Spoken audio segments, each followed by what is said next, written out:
Hi everyone, I'm Lewis. And hi everyone, I am Aldo. And welcome to the Recruitment Show. What a relentless, crazy year it's been. So let's talk about a bunch of different things that we've found this year. We'll try and cover a few trends that we've noticed. So we'll cover a little bit about diversity, the economy, employer branding, candidate experience, flexibility. Let's dive into lots of things. So diversity. What have you noticed? A big trend I've noticed is that most of our customers have been open to hiring people in any location. Yes. So before the pandemic, it was like, oh, we've got to have someone in London, or we've got to have someone in New York, or something like that. And some people still want that. But the majority of clients that we've hired for over the pandemic, and its hiring's really gone up the last 3-4 months, we found, people have said, hey, they can be based anywhere. Big shout out to the engineers out there, software engineers out there. Software engineers who are in high demand. We're missing them in London, so we need more of them, yeah. But the beauty is that someone who's looking for, say, a software engineer, they say, well, look, go and source anywhere. Source across Europe, source globally. Absolutely. So that has increased the diversity of hires because it's a bigger talent pool. Yes. It's giving more people an opportunity to go for these types of jobs. Mm-hmm. And that's been a really interesting trend I found.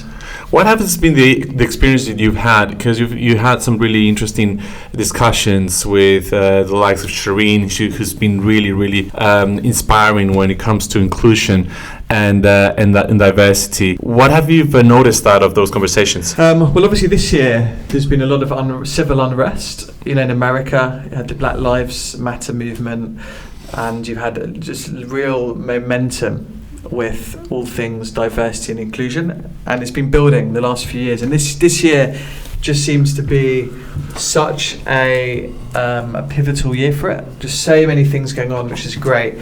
So yeah, you've noticed as well, there's so much content, so many great people talking about diversity and inclusion, promoting it, encouraging it, employers really trying to make sure their interview processes are fair. I think this trend I noticed about not specifically hiring in a particular location has a nice impact on the diversity of long lists, short lists, and hiring and stuff like that. So yeah, a lot of people have, and then with things like social media, LinkedIn Lives, Instagram, Facebook, it gives more people a platform. Mm-hmm. It gives people the ability to create their own platform and reach people, which I think has been great. And yes, I agree with you. And on inclusion and diversity, I had a lot of friends and contacts from Latin America.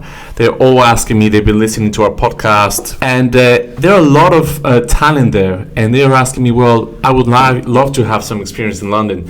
And I wish through the transition that we're going through, government made it easier for tier 2 visa sponsorships, for getting people from anywhere. I mean, I'm mentioning Latin America, but many other places of focusing on the talent that we can involve and get into the city. Maybe, yeah. The thing that I found... Not over London. Well, London. Well, anywhere. It could be London. Yeah. Hopefully, because we live here and it's cool. But a lot of countries have got quite isolationist, haven't they? Yes. Over the last few years, financial crisis. Obviously, we've had the COVID. So how happy or how able you are to come over from Ecuador and then get a visa to work in London and stuff right now. I mean, I don't know. It's not so easy to get visas in different countries. True. I mean, America's harder, I think, than the UK. Australia's even harder. Yeah. It varies. And I know obviously we're facing, we've got Brexit coming up here. I hope for the UK that we'll be more open to hiring people with the right skills and experience and stuff, and the government lets them come and gives them visas and stuff. How all that shapes up, I've got no idea, because there's a lot of changes coming, I think. Here, I mean, we even have this. It's a slight deviation. We have employment contracts. You have this non-compete clause, right? It's been standard for years. Yeah. It started because a hairdresser left her hair salon set up her hairdressers around the corner and poached all of their customers, and that was the birth of the non-compete clause. Oh wow, I didn't know that. Yeah. Which is usually like 6 months, right? More or less. 6 to 12, depends on what job you do and Yeah. stuff like that. And so in America, there's a big thing in Silicon Valley. The non-compete clause is really quite relaxed, and they think that's a big reason why so many people are able to start businesses in Silicon Valley. The UK government announced yesterday that they're looking into the non-compete clause and try and make it easier for people to start tech businesses. Wow. Just an example of what's coming. Because of Brexit, the UK government want the country to be more competitive. And because of Brexit and thinking about London as an international hub for talent, they should make regulations easier. I come across many great talented people that they ask me about how they're going to sort out their visa sponsorship coming from America, from Latin America, or whatever that is. If they were making this easier, I'm sure that we will have more inclusion and diversity across the city. Oh, I think London's the most diverse city in the world. Yes, I've not been anywhere more diverse. But remember, a lot of the dialogue for Brexit was immigration, wasn't it? Yes. You know, a lot of people weren't so happy about so many immigrants coming into the UK. So I don't know how it's going to land. But yeah, we need to be competitive. There's a lot going on. And to be honest, I haven't really read, there's not been much of it in the papers because of the pandemic. Yeah. So difficult to see what's going to happen with that. But hopefully it moves in the right direction because we want a win-win-win. Absolutely. You know, everyone needs to win for these things to happen. We want to trade with people want to trade with us.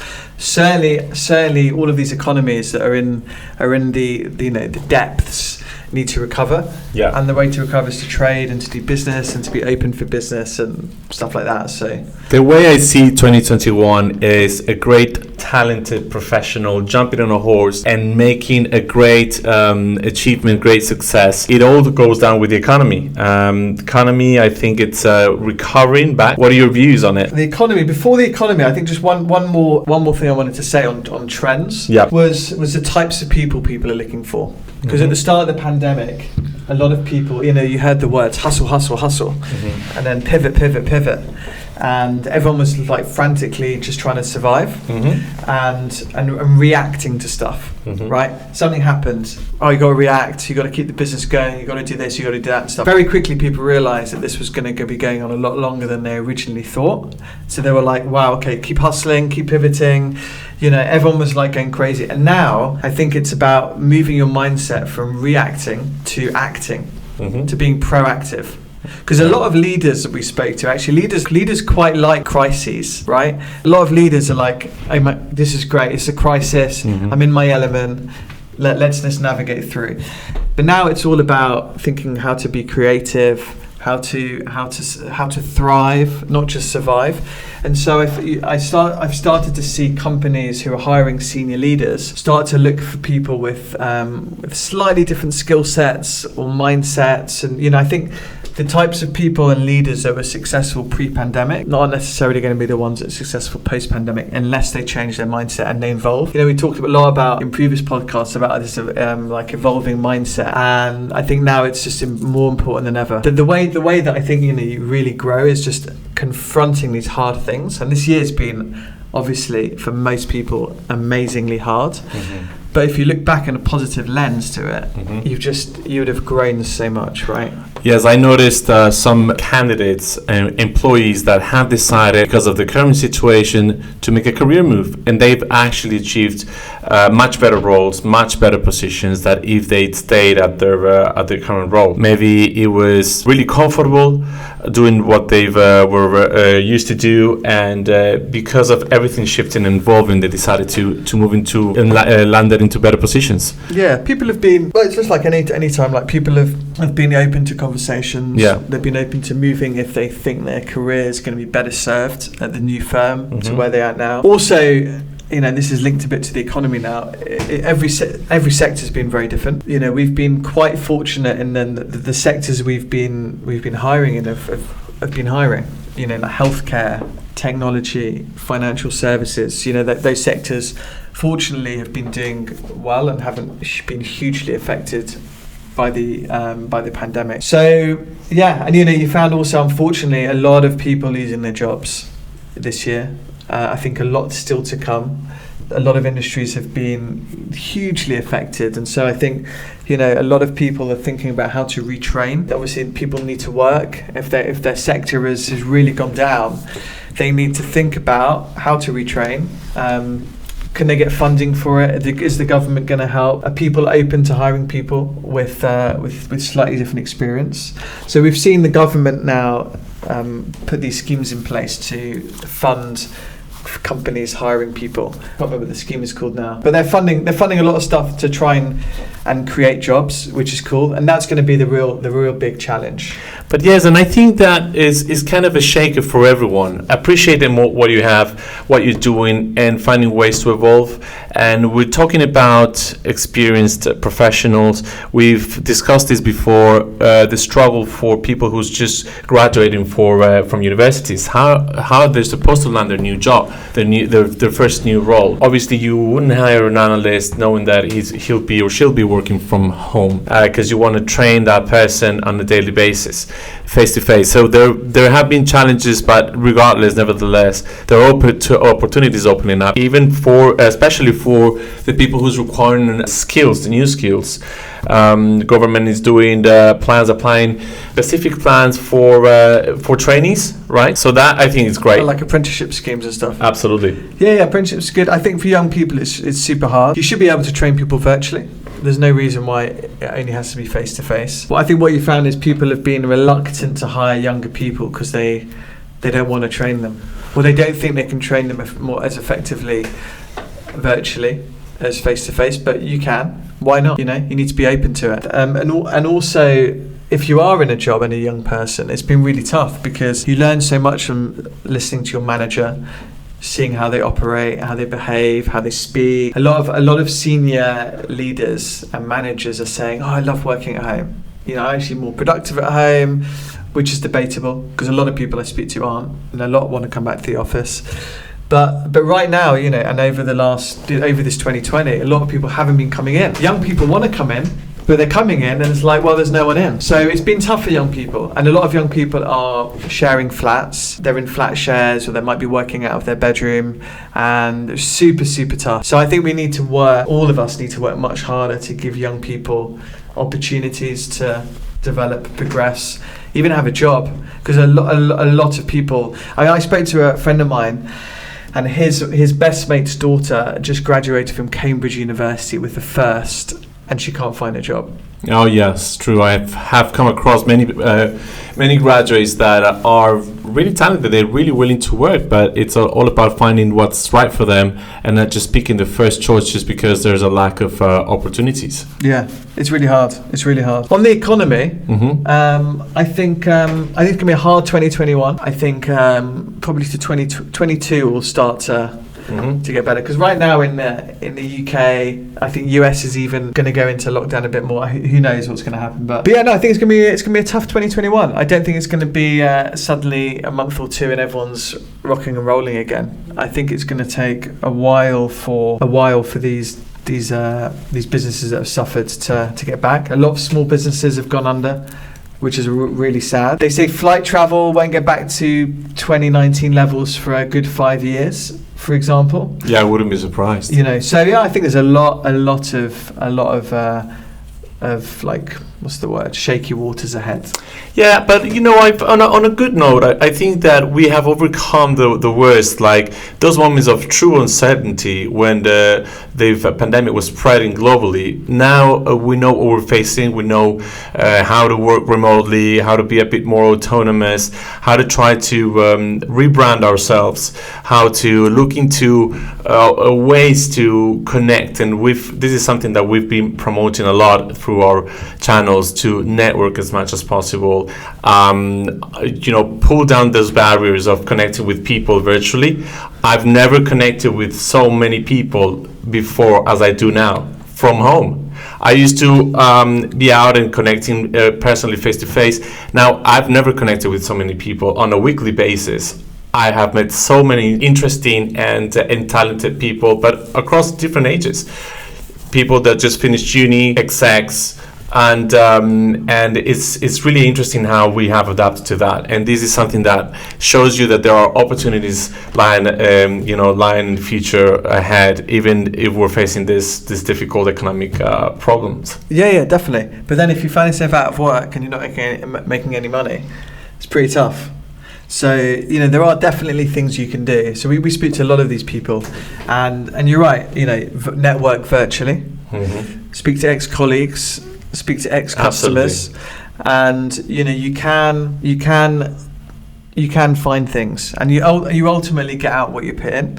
It's certainly, to not dress it up, it's certainly a difficult environment, but it's very variable, and there are industries that are doing really, really well. And there's always in these things there's winners and losers and a bunch in the middle. There is always opportunity. Don't believe everything you read in the paper, because most of that has got a negative slant to it.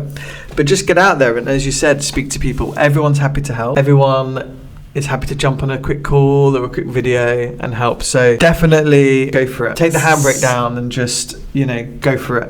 And you'll stick out of that downward spiral. That's what I would say as well. Yeah. Really, it's so easy to get influenced by this bad news, by the alert on your phone, about what you see on all those newspapers. And I think it's the moment to really truly believe in yourself, and how we're all trained as human beings to overcome adversity. We are out there to seek for opportunities, but it's all about not listening too much about those bad news, and speak and connect with people with just sharing those really good ideas about where the next opportunities are lying ahead. Yeah. So if you want to get in contact with recruiters, so I think a few things. I mean, for us, drop us an email, call, drop us a LinkedIn, anything. I mean, don't hesitate to get in touch with recruiters. There are something like, I'm going to get this wrong, but I think there's about 40,000 in the UK. It's a lot of recruiters. Pick ones that are specific to your industry. If you're at a leadership level, connect with the search firms, connect with boutique search firms like us. Really get out there. Everyone's happy to help, and don't hesitate. And you've really, really got to cover the market nowadays. So, to find your next senior level position even without the pandemic takes time anyway. So with this, depending on the sector you're in, really go for it and network hard, and you'll get out what you put in. I think also, if you're hiring right now, important to remember that, and I'm going to quote Adam Gordon, a friend of mine I did a podcast with recently, who runs Candidate ID, and he talks a lot about in-demand talent. So in-demand talent are people that are in high demand, and you mentioned software engineers as one example. So if you're an employer looking for software engineers, don't assume they're all just going to come work for you because there's a pandemic and it's really tough out there, because actually there is still a war for these types of people. So absolutely, it's the time. Get your story right. Why does someone want to come work for your firm versus Apple or Google or Amazon? What's the story? What's the hook? So it's a really important time to get your employer branding right, get your messaging right, using the storytelling, the video. And it's interesting what you say, because there are a lot of startups. I noticed this year a lot of startups, new funds, and they are obviously trying to hire the best talent available. How do you tell these people, come and join us, come and join our startup? It's all about storytelling. It's all about how you see the mission and that purpose of your firm. So it's really important, really interesting to build up the story from scratch, but keep that consistent in order to attract the best talent available out there. Yeah, and if you are a candidate that is looking for an in-demand job, so in-demand job is many, many more candidates than jobs. I mean, sometimes you look on LinkedIn and someone's advertised a job and there's like 1,000 applications, and I mean, is it even worth applying? So, but if your industry is been real challenged, and you're thinking about pivoting or transitioning to a different industry, think about in-demand talent. Like what sectors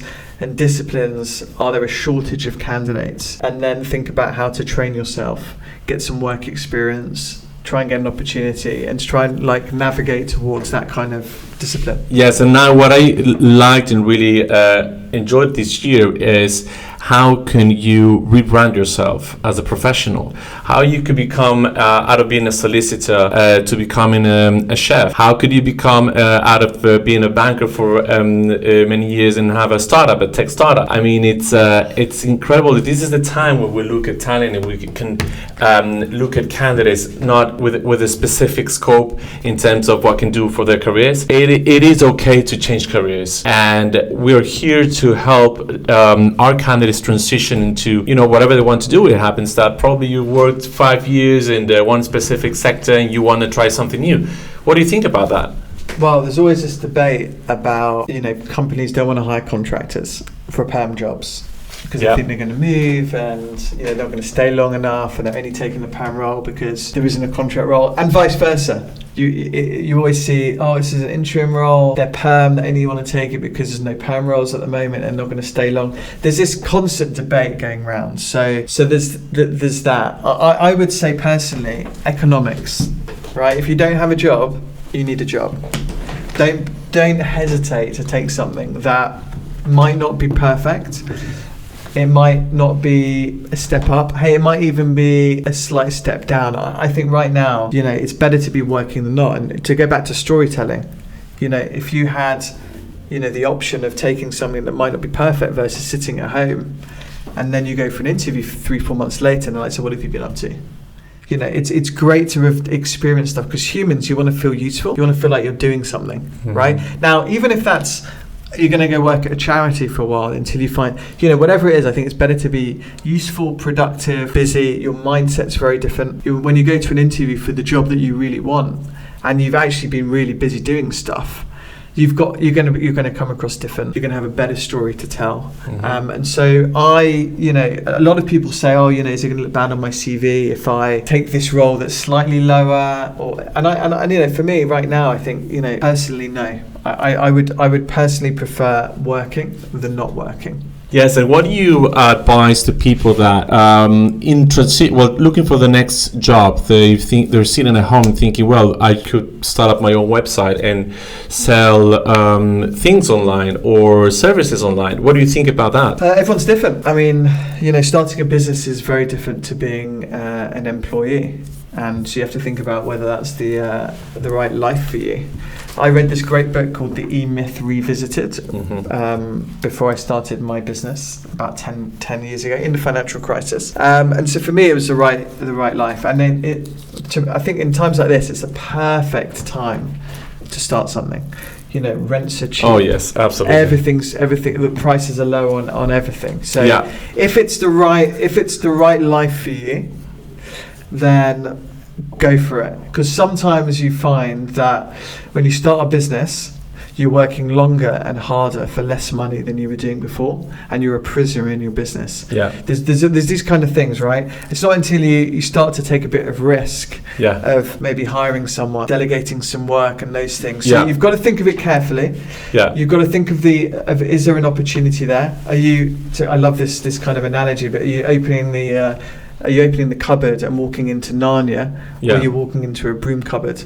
How big is the opportunity? Oh, I love walking into Narnia. It's the land of opportunities, and this. People have to understand that this has, I would say, opened so many opportunities in different sectors. I would say generally do whatever makes you feel right when finding new opportunities. Also because you need to work on your mental health. A lot of people have been struggling because of anxiety, depression, burnout, and you need to keep that mind active. And this is what I say to contacts, to my network, my audience. Focus on doing those little things every day that helps your mind keep active, and also something that's going to keep you evolving in terms of your career and your profession. But entrepreneurship, it's great. Oh yeah, absolutely. So that's you, if that's your thing. If you're keen to do that, then I would go for it.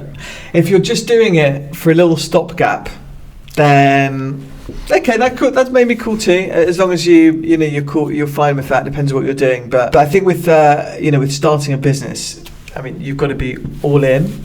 all out for me. I mean, look at the most successful people around right now, and, Yeah. and they're on it. Oh yes, absolutely. They're really, really on it. I mean, for me, look at Elon Musk. We just watched one of his podcasts with Joe Rogan, and I mean, that guy now is the second most wealthy man in the world behind Jeff Bezos. Who's also done great with the pandemic, and you look at those two and they work. So yeah, you've got to be up for it. You definitely have to be up for it. But then, hey, being an employee is okay too. I think everyone's in a different scenario. There's a place for everyone in this world, and not everyone finds it straight away. And it's cool to try different things. Yeah.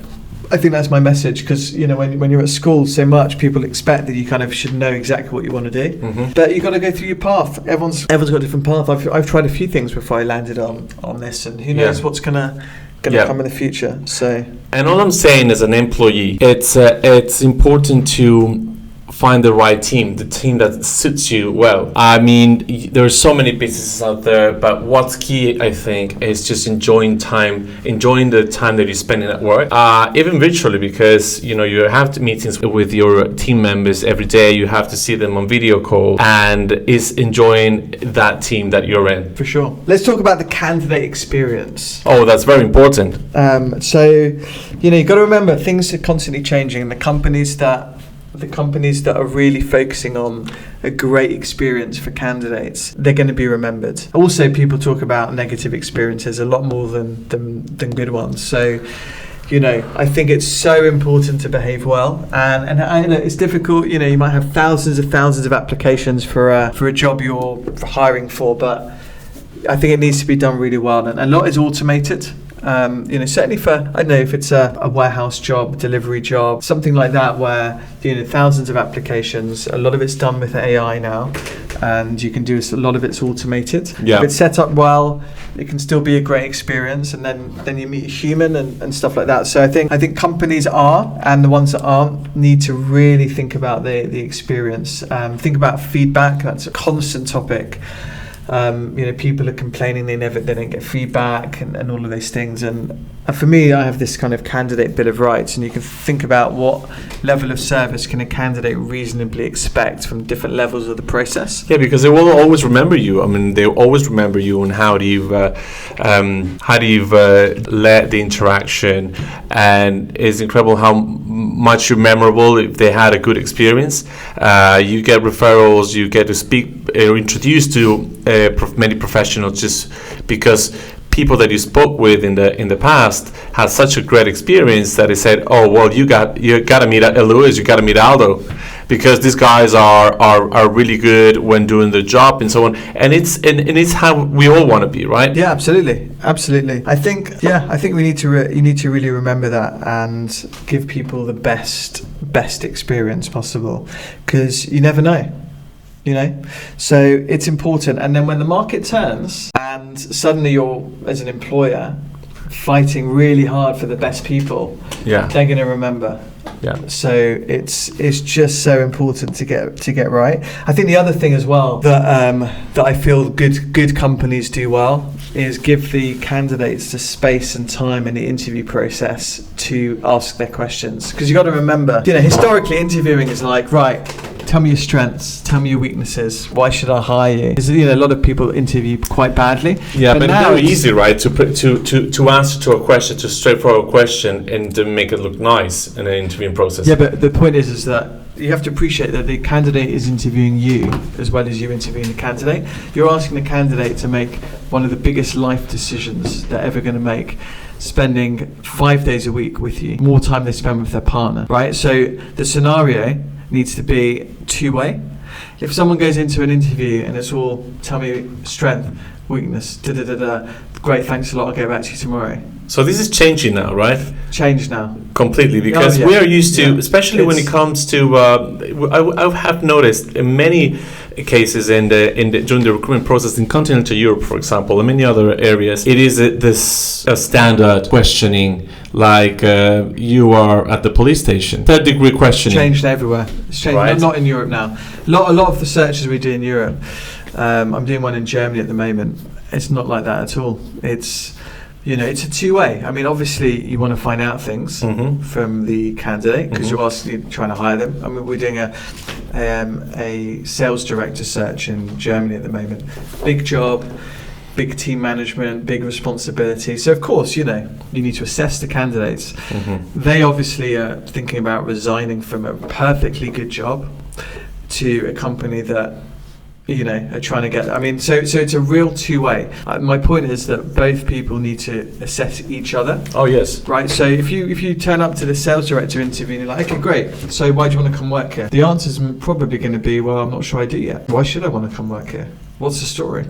So what is the evolution? What is the change to what we've seen in the past in the interviewing process to what we see now? So I think it's appreciating and giving people the space to ask the questions they need to ask to find out about your firm and whether they want to spend their life there, well, a part of their life there, or to go back to storytelling, the next chapter of their career. And certainly if you're trying to get in-demand talent, if you're headhunting, if you're getting a senior leader, they're going to make a huge impact on your company, then you have to work hard to get them. I mean, it could even be starting out the interview with, thank you so much for coming. Let me tell you a bit about us.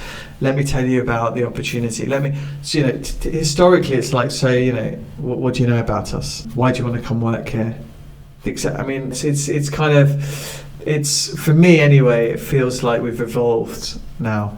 And if you want to really attract the best people, you've got to make them feel like it's a two-way thing, right? Because again, it's win-win-win. You want to attract the best people so you can have a best team, high-performing team, improve results, Absolutely. all those things. They want to have the opportunity, a good opportunity to develop, progress. More and more people now want to join companies with a purpose, right? Like, so I'm doing something good for the environment, for example. Many young aspiring leaders, they say that they want to join a company because the company has a real purpose that they can get behind. Absolutely. And that's becoming such a key thing to getting your values right, your purpose right, the experience in the interview. You could say, we're really into the environment and sustainability and all of this great stuff, and then the interview comes and you're different. Yeah, why do you want to come here?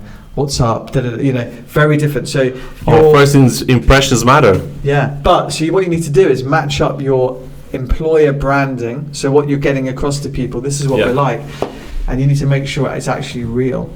It's not just what you want to be, but it is actually how you are. Absolutely. And when they come and experience your virtual interview or your real life interview or whatever, coming to the office, whatever the scenario is, you need to make sure that you and all of your team and company are living what you say. Yeah, absolutely. Because I believe that when you are referring to your company in a certain way, then eventually this candidate will be interviewing or asking existing members, team members, of how their experience has been. So it all has to match.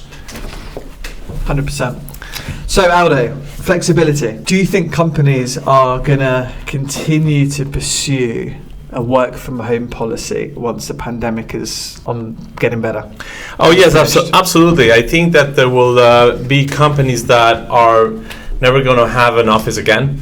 They are just closing down their offices in the way they're changing completely or reshaping completely the way they interact with their employers, doing either virtually or having annual or monthly meetings face to face. But many of the people that we've been speaking with, they're not going back to work at least until spring 2021, as in like to an office space.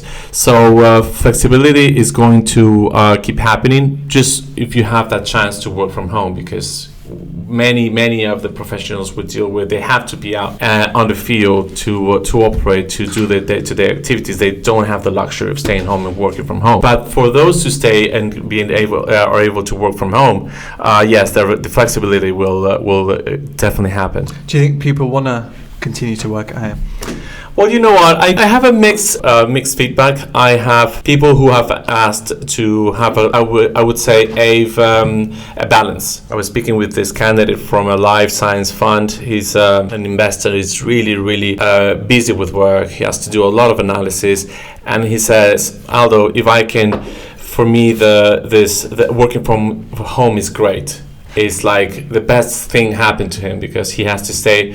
He saves a day 2.5 hours of his time without having to commute, and that for him is great because he can use that time to spend with his family, to do things at work, and he's still delivering, so he loves it. I personally think it's good to have a balance. I like coming to the office, taking perhaps one day a week that I can work from home. So I think everyone has finds its own way, but it's good to think about choices. It's really important to think about flexibility, because that at the end of the day increases your productivity, and what works for you, that's what's better. Yeah, obviously this is focused on office-based workers, because many people have to. Absolutely. Just for those who cannot work from home. Yeah, absolutely. Yeah. So there's a lot of people. So if you do have the option of choosing, count yourself lucky, because many people have to go into work. NHS workers who've done an amazing job. For example, postmen, fire service, Amazon delivery drivers, logistics, pilots. Imagine the pilots. Because these countries we've been locked down, but we haven't really been locked down, have we? We've had everything on delivery, and you've got to thank all those people that are getting out throughout the pandemic and working. So, but if you're an office-based worker, most, and the other side to the counter to what you said is actually, for me, so many people I speak to are desperate to get back to the office, like desperate. A lot of people privately admit that they're not as productive at home.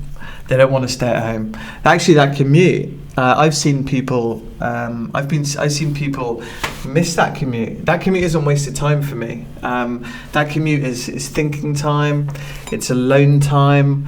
It's a really useful time to spend to just reflect on things and to clear your head before you start work. Because the danger about what you do with that 2.5 hours, your friend has spare. He's at his desk in front of his computer. That's how you get burnt out. And so a lot of people I see now, and this has been happening obviously since March, April, is they've been doing a fake commute in the morning and a fake commute in the evening.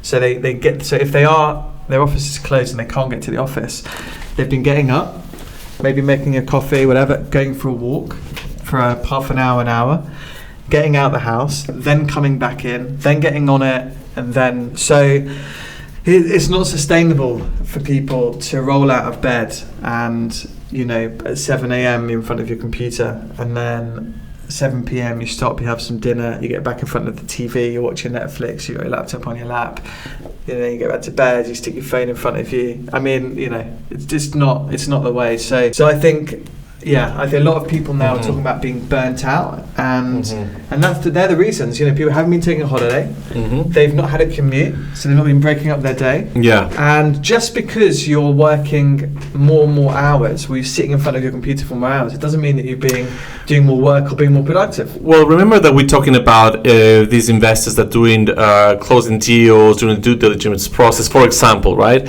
They generally end up at the office until 11, 12 a.m. in the morning, and these people really appreciate saving that time of commute to just spending time with the families, for example. But there is a situation to situation. Obviously, a lot of people are not happy spending most of the time at home. You need a break, you need to find a balance, and for those who are burning out at home, you can always find a space and sort of a near home kind of a workplace possibly, where you can a little sneak out of home without being that far from home, and just being able to sort of set kind of a structure or a habit on a daily basis in order not to become subject or a victim of monotony. Yeah, I think, for me it's all about routine. Humans are best when they've got a nice routine that's programmed in, and you've got it in your diary, and you program in, leisure time and everything. I think, it's not healthy, and I don't think you'd find many people that disagreed. It's not healthy to roll out of bed at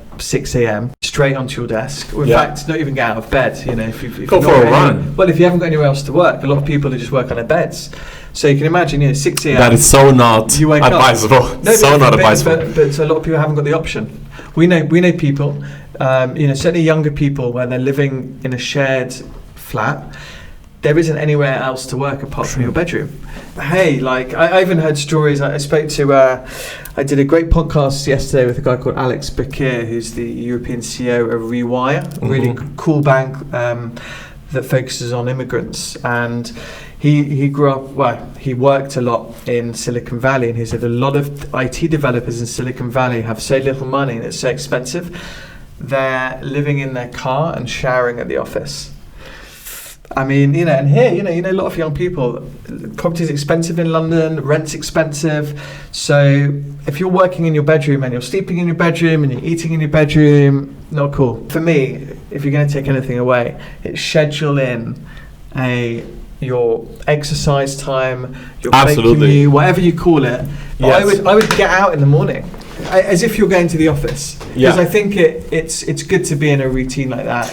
Yeah, and great to get fresh air and stuff. So flexibility again is about being able to work remotely from anywhere. So I personally believe that if I want to be engaged fully in my work, I have to work locally. I cannot work from the beach. Although, a lot of people have traveled abroad and working from different locations. And now I don't know how that impacts productivity. For me personally, I have to be in the place where I work in order to connect fully with the work that I'm doing. For other people, it's working nicely to be probably in the Bahamas working now at different time zones. But this is when it comes to flexibility. You need to find what works for you and what can make you cope better this process of the pandemic and this process of lockdown, which obviously for many people is really, really tough. Yeah, well, also, it's also driven by the employer. I mean, we've talked a bit about the employee and people being... It depends what job you do. Certain jobs are suited well to remote working. Others you need to be in. So, hopefully what comes out of this is choice. And, both parties being mindful of the needs of the job, right? And if you are an employee, you're doing a job for a company.